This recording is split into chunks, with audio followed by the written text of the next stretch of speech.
India மற்றும் இங்கிலாந்து அணிகள் 5 போட்டிகள் கொண்ட டெஸ்ட் தொடர்ல மோதவுள்ள நிலையில இந்திய அணியில எந்தெந்த வீரர்கள் இடம்பெறுவாங்க அப்படின்ற ஆர்வம் ரசிகர்கள் மத்தியில அதிகமாக இருக்கு. இந்த நிலையில இந்திய அணியுடைய முன்னாள் பேட்டிங் பயிற்சியாளர் சஞ்சய் பங்கர் அவர்கள் முதல் டெஸ்ட் போட்டிக்கான அவருடைய உத்தேச 11 அணியை அறிவிச்சிருக்காரு.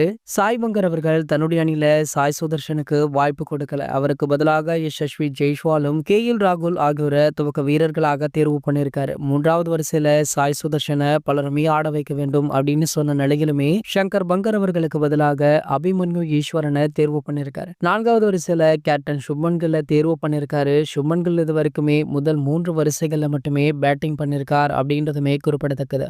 5வது 6வது இடங்கள்ல கருண் நாயர் மற்றும் ரிஷப் பண்ட தேர்வு பண்ணிருக்காரு.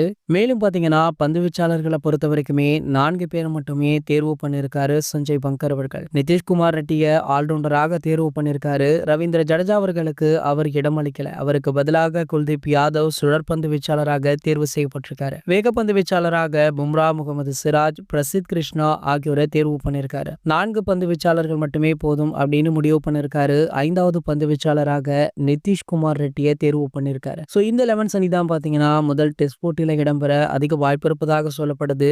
வெயிட் பண்ணி பார்க்கலாம் என்ன நடக்குது அப்படின்றத. இது போன்ற கிரிக்கெட் செய்திகளை பத்தி நீங்க உடனே தெரிஞ்சுக்க நம்மளுடைய கிரிக்கெட் நியூஸ் அப்டேட்ஸ் சேனலை மறக்காம சப்ஸ்கிரைப் பண்ணிக்கோங்க.